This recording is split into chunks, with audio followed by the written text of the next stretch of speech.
नमस्कार, जय हिंद दोस्तों।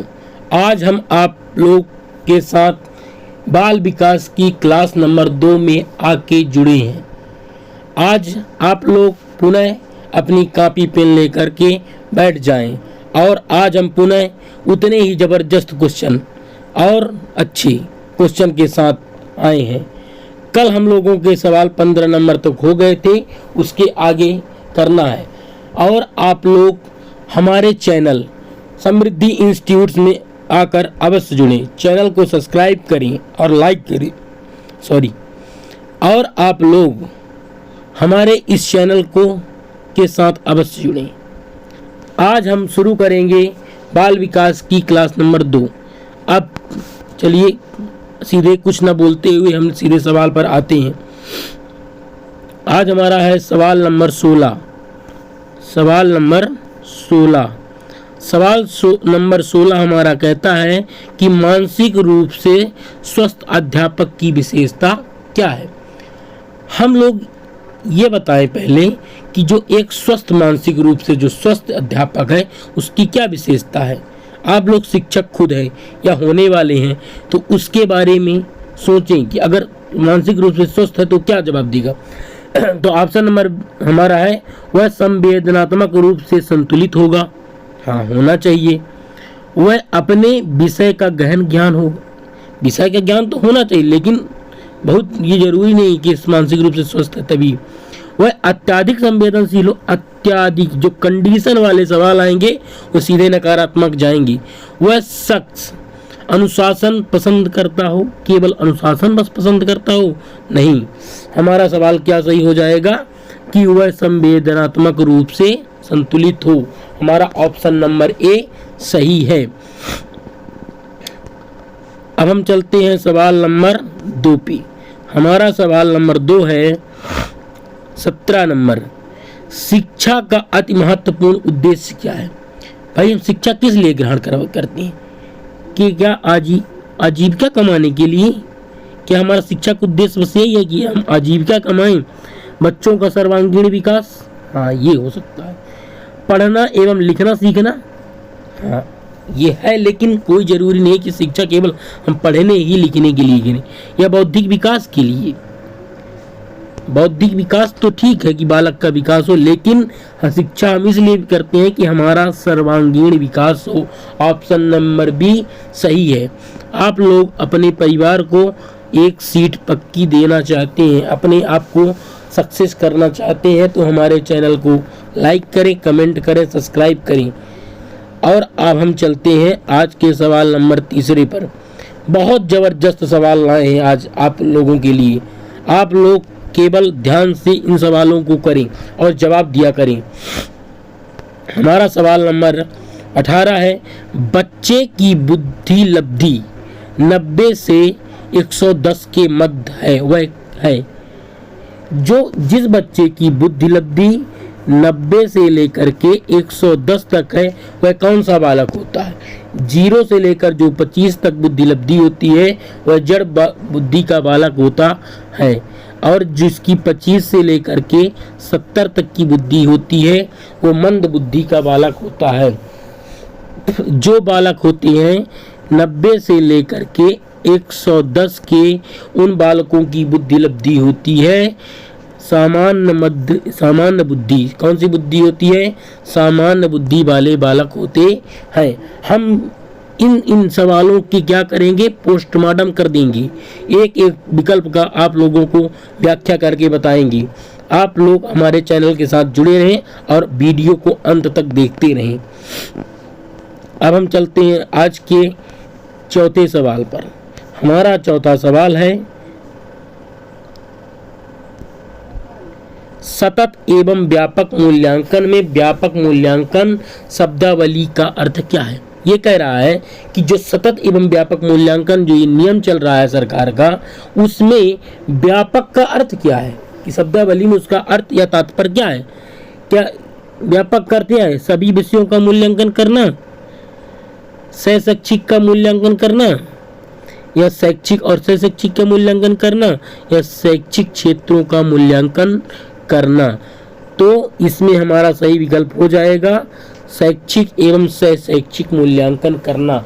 हम बालक का सभी प्रकार से मूल्यांकन करेंगे, चाहे वह शिक्षा के क्षेत्र में हो चाहे बाहरी क्षेत्र में हो, कि खेल कूद में भी कैसा है, पढ़ाई बस में तो ठीक है, खेल कूद में कैसा है, वह सीखते ही कैसे है, उसके गुण कैसे हैं, ये सब जो है ये हमारे जो मूल्यांकन के अंतर्गत आते हैं।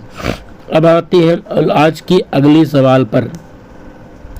हमारा सवाल कहता है कि दीक्षा द्वारा पूछे गए प्रश्न का उत्तर शिक्षक तत्काल नहीं दे सकता, तो शिक्षक की प्रतिक्रिया क्या होनी चाहिए।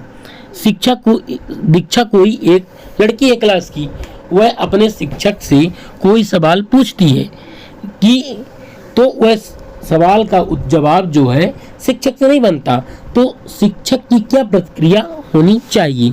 शिक्षक तो इसमें ऑप्शन नंबर ए है, शिक्षक द्वारा दीक्षा को चुप करा देना चाहिए। नहीं, ये तो डांट के, ये तो हमारी जो शिक्षा नीति है उसके खिलाफ है कि शिक्षक को डांट के, चुप करके, मार के, ये कुछ नहीं करना है शिक्षक को।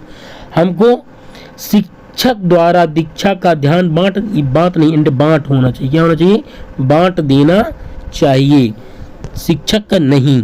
भाई वो तो सवाल कर रही है ना, उसका जवाब देना है हमको। शिक्षक को कहना चाहिए कि मैं नहीं जानता, ये नहीं, ऐसा नहीं कर सकते। नहीं आ गया तो नकारात्मक सवाल हो जाएगा। शिक्षक द्वारा इन प्रश्न का सही उत्तर बाद में समझ कर देना चाहिए। ये ऑप्शन सही है हमारा, ऑप्शन नंबर डी, कि जो शिक्षक नहीं बन रहा है तो बाद में उसको बोल दे, बच्चा अभी नहीं बन रहा है, हम इसको आपको समझ करके जवाब देंगे। ठीक है ना, ऑप्शन नंबर डी हमारा सही हो जाएगा। अब चलते हैं हम लोग आज के अगले सवाल पर। हमारा अगला सवाल क्या कह रहा है?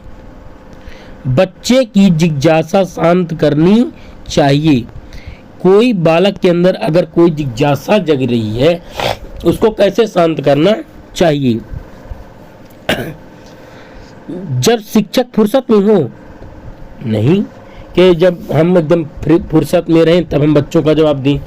जब विद्यार्थी फुर्सत में रहे, ये भी नहीं। कुछ समय के पश्चात, नहीं।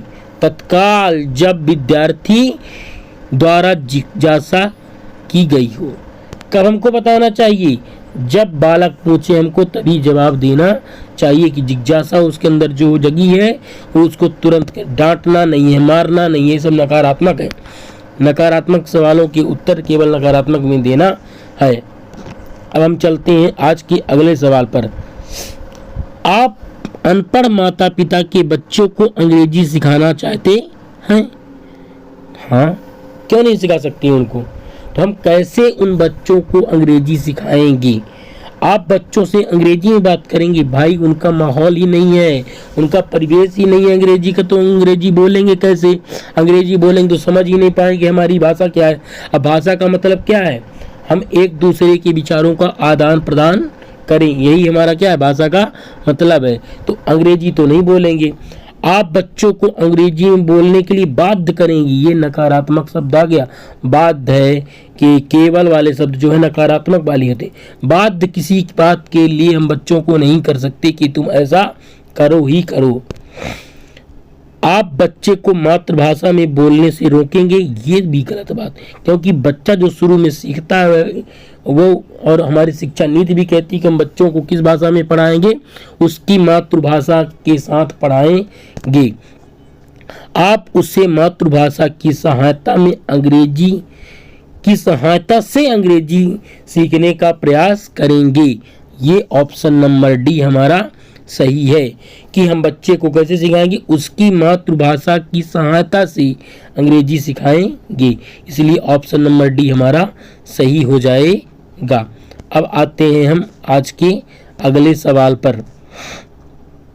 हमारा अगला सवाल कह रहा है कि बच्चे के लिए निःशुल्क एवं अनिवार्य शिक्षा का अधिकार अधिनियम कितने वर्ष के बच्चों के लिए लागू किया गया? जो हमारा निःशुल्क अधिकार अधिनियम आया है, ये कितने वर्ष के बच्चों के लिए लागू किया गया है? क्या 6 से 14 वर्ष के बालकों के लिए, 7 से 13 वर्ष के बालकों के लिए, 5 से 11 वर्ष के बालकों के लिए या 6 से 12 वर्ष के बालकों के लिए। तो हमारा शिक्षा का अधिकार अधिनियम जो है, निःशुल्क शिक्षा अधिकार अधिनियम, वह हमारा 6 से 12 वर्ष के बच्चों के लिए लाया गया है कि हम इनको निःशुल्क और मुफ्त शिक्षा प्रदान करें। अब आते हैं हम लोग आज के अंतिम से पहले वाला सवाल है ये हमारा, शिक्षक को ज्ञान होना चाहिए। भाई जो शिक्षक पढ़ाना है उसको किसका ज्ञान होना चाहिए? उसको क्या अपने अध्यापन के विषय का, भाई जिस विषय का वो पढ़ाता है उसका ज्ञान होना चाहिए। हाँ, ये तो जरूरी है कि जिस विषय का मास्टर है या शिक्षक बनने वाला है उसका ज्ञान होना जरूरी है। या बाल मनोविज्ञान का, हाँ होना तो चाहिए।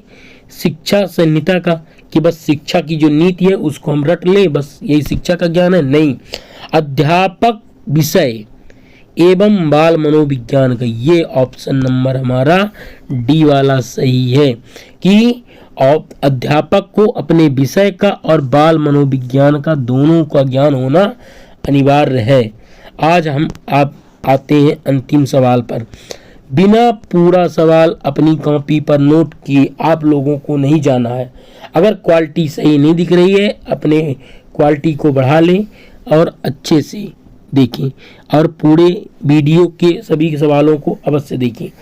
बच्चे के विकास को सिरस्थ सिद्धांत के अनुसार निम्न में से कौन सा कथन सत्य है? सिरस्थ का मतलब ये है कि बच्चे का विकास कैसे हो रहा है, सिर से पैर की ओर। एक बालक जब पैदा होता है उसका जो है सिर से पैर की ओर विकास होता, कैसे होता है? सबसे पहले उसकी माँ की पेट में सिर बनता है, फिर उसकी गर्दन बनती है, धीरे धीरे फिर पैर बनता है। इसलिए बालक का विकास कहाँ से होता है? सिर से पैर की ओर। सिरस्थ का मतलब क्या है? सिर से पैर की ओर। तो हमारा ऑप्शन नंबर ए सही हो जाएगा कि बालक का विकास कैसे होता है? सिरस्थ सिद्धांत में सिर से पैर की ओर। तो आज हमारा यहीं पर सेशन समाप्त होता है। आप लोग हमारे चैनल को लाइक करें, कमेंट करें, सब्सक्राइब करें और हमारा वीडियो कैसा लगता है कमेंट करके अवश्य बताएं। और अपनी तैयारी जारी रखने के लिए, ज़बरदस्त तैयारी करने के लिए हमारे और भी वीडियो आने वाले हैं हिंदी के, मैथ्स के, उनको आप लोग अवश्य देखें और वहाँ से सीख करके, मात्र 1 महीने का समय हम लोगों के पास, उतने में सीख करके हम लोगों को अपना पात्रता परीक्षा पास करनी है। तो इसी के साथ जय हिंद, जय भारत।